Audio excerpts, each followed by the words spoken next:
Ladies and gentlemen, what a weekend in politics has been. And yet again, I found myself in South Africa, kind of surprised by things, but not surprised by things. Let's get into the first news story, and this is that Floyd Shivambu apparently did an interview with Mpofu Welsh again. And during this interview, he said that a lot of people knew he was leaving the EFF, but they canvassed and they had the elections anyway. And after that, he left the party. A lot of people are saying, well, why did nobody say anything? Because the whole departure of Floyd Shivambu as part of the EFF came out of nowhere, according to everybody. I mean, you may recall that the press conference they had, Juju wasn't exactly very happy as Floyd departed, but let us not forget that they all departed as friends. Well, the senior commander in the EFF now says that Floyd Shivambu's comments basically threaten their lives, because when they now go into the communities and canvass, people are going to say, why were you canvassing for the EFF when you knew you were leaving? I'm not really sure that that's a genuine comment. I can kind of see what they're saying. It's a stretch. But what became more interesting during the interview is that Floyd Shivambu said that the EFF, when conceptualized, was basically his brainchild. He said he came up with the idea of the structures, the name of the CRC. He came up with the 7 cardinal pillars of bull rubbish. He came up with all the commie nonsense that the EFF became known for. And even the name, the EFF, that was all his. So without him, there is no EFF, effectively. And this has led some of the other party members to now comment that Floyd Shivambu specifically appears to be acting as an enemy of the party in order to bring the party into disrepute and destroy it.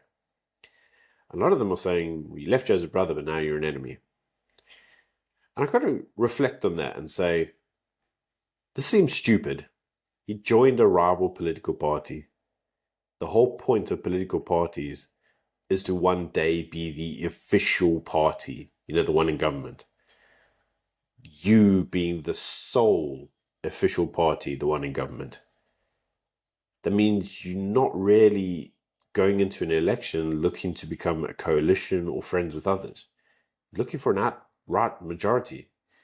The only way to do that is by discrediting your opponents. The only way to do that is by making you seem a better or more viable option than the people who are also on the ballot list.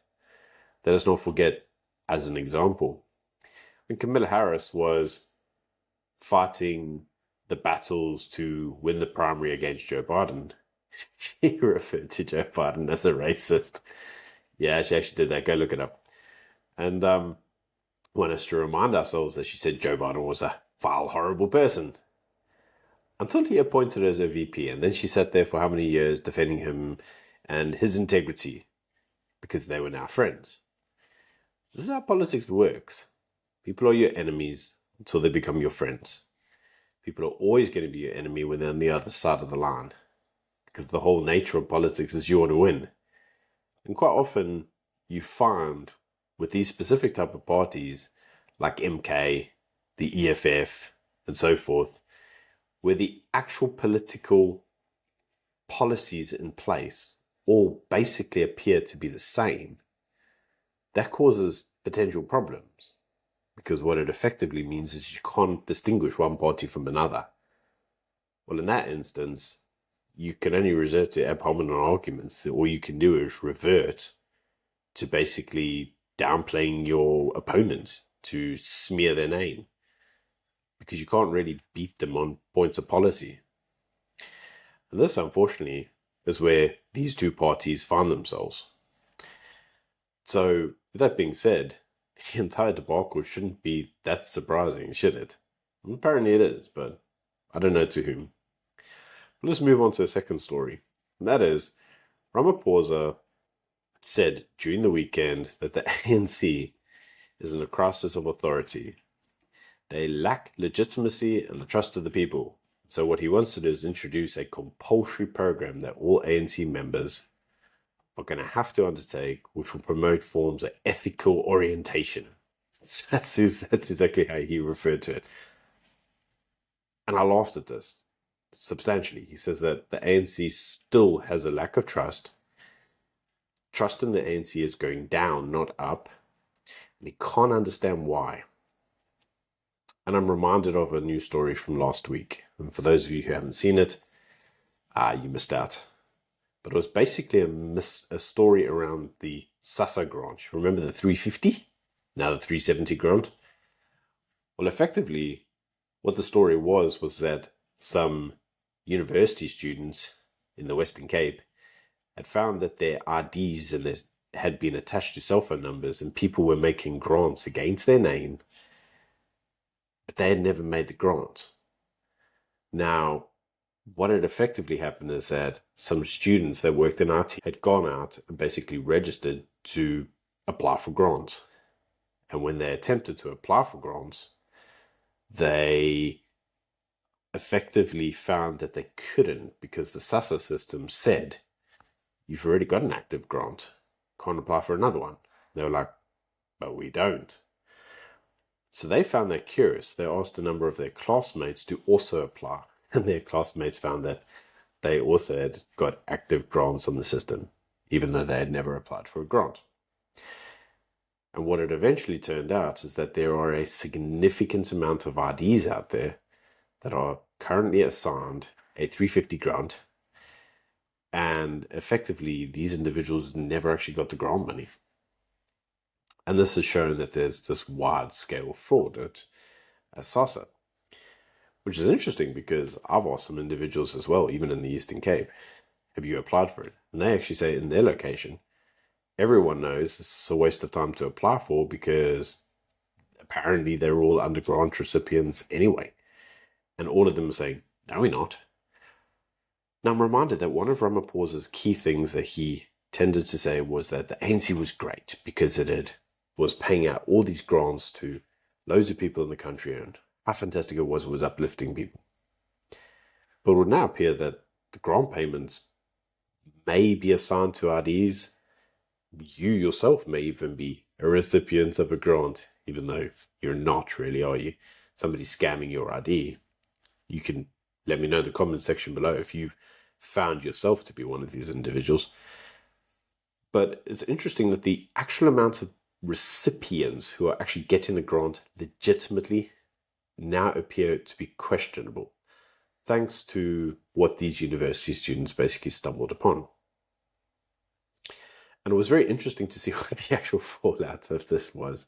And that was an ANC MP went before Parliament and basically said this is outrageous that they would make their findings public. Yeah, they were like, why didn't you just report it to us? Well, the reason they made it public, but is because when you report it to people there, you generally find that the whistleblowers disappear by mysterious means, as we've seen in Gauteng many times with the Tembisa hospital scenarios. What you also tend to find is that everybody just sweeps under the carpet underneath a investigation that never goes anywhere. And so the only real way to make things public and ensure that you actually have some form of accountability is to make it public. Because once it's public, people ask questions. When people ask questions, the relevant departments feel they need to vindicate themselves, so they investigate things and they do things. This is the normal way of things. That's why the media typically was referred to as the fourth branch of government. It was the way of holding the government accountable. But apparently this ANC MP didn't like that. Why were you bringing the ANC and party members into disrepute by making these fraud allegations public? Yeah, it's probably because somebody there is going to get fingered for this and they're going to go down, and now they're worrying about it. So it's like, shout at the whistleblowers. And this Ramaphosa is exactly why nobody trusts the ANC. Because when corruption's identified, you don't thank the whistleblowers. You lambaste them. You slam them. Because somehow they brought your party into disrepute. The public are watching. The public are watching as this occurs, and the public are asking questions.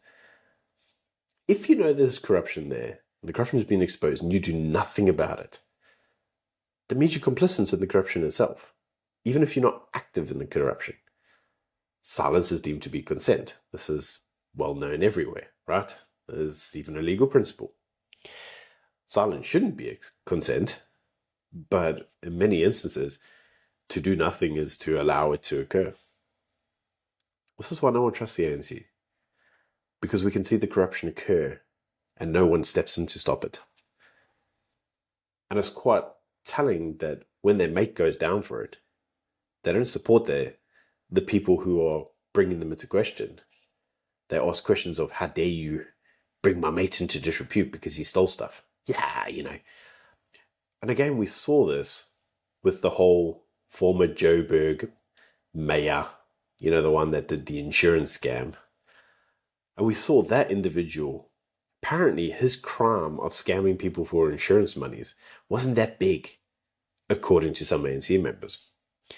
Because he only scammed, it was less than 20,000 Rand, so it wasn't that big a deal, right? And yeah, considering some of the monies that these guys steal on the region of billions, if not millions and billions, 20,000 Rand is nothing. Not even the price of a car. So yeah, you're right. Small amount of money. But you're ignoring the fact that he scammed people out of insurance monies. It's almost like the crime is acceptable so long as the degree of the crime is low. It's like fraud. It's okay, as long as it's only a small amount of money. Guys, this isn't how it works. Committing fraud of 10 Rand is still fraud. Yes, you can say, okay, maybe it didn't impact as many people.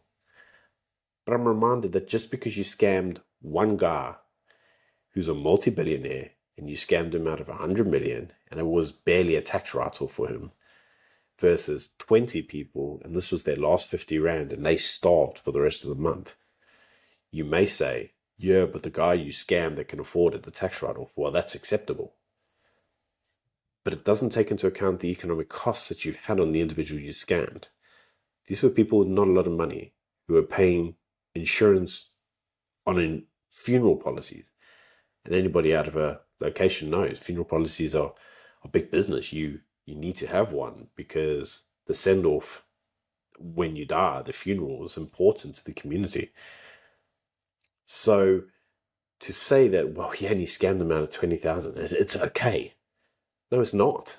And again, that's exactly why nobody trusts the ANC. Because the ANC is almost trying to excuse the wrongdoing. It's only wrong if the scale of the wrongdoing is just so astronomically outstanding and outrageous that everybody then goes, well, this is wrong. And I'm reminded that Gordon, the former ANC member, least I say the better, seeing as he's passed on. He once told Dorita that he needs to enable some people to chow. Chow a little.